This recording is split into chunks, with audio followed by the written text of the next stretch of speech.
New at 5, let's talk more about the story out of Ohio today and those 3 women who were found alive after they disappeared 10 years ago.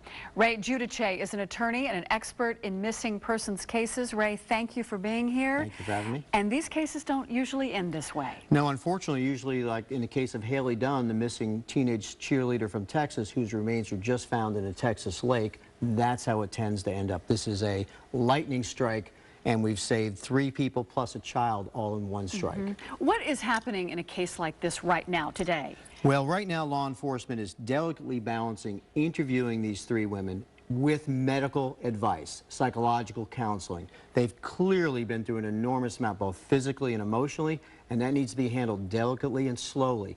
But these men are charged. They're not going to get bond. There's going to be a preliminary hearing, and the legal process will move to an indictment very rapidly. Ray, the police are being criticized, though, because these women were found almost right under their noses, not too far from where they were taken, and we're hearing reports that neighbors reported something going on there several times. Well, the police were never called to investigate any criminal activity or any probable cause. There was never even a lead that suggested in that general neighborhood that any of these 3 women were housed.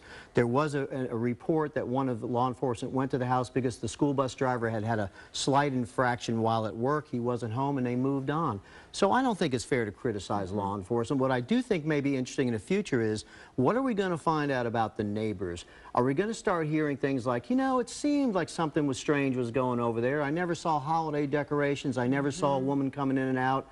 What did the neighbors maybe not know, but what did they suspect that people just kept to themselves? How important are we as the public in solving these cases? One of the real criticism here is that for one of the young ladies, no Amber Alert was given, and that's a fair criticism. I think the Amber Alert change for missing, especially for children, has been a dramatic change in solving these crimes quickly before there's harm or a loss of life. We just had the 2 young men, 2 boys that were taken in North Georgia, found on a boat going to Cuba, but that Amber Alert in Georgia, I saw it myself on the highway. It gets it moving and it gets us involved. It's people thinking. Did they see something? See something, say something. Absolutely. Ray, thank you for your expertise. Stephanie. We continue to follow this developing story, and you can follow along with us on our website, cbsatlanta.com. Look under headlines and then new information.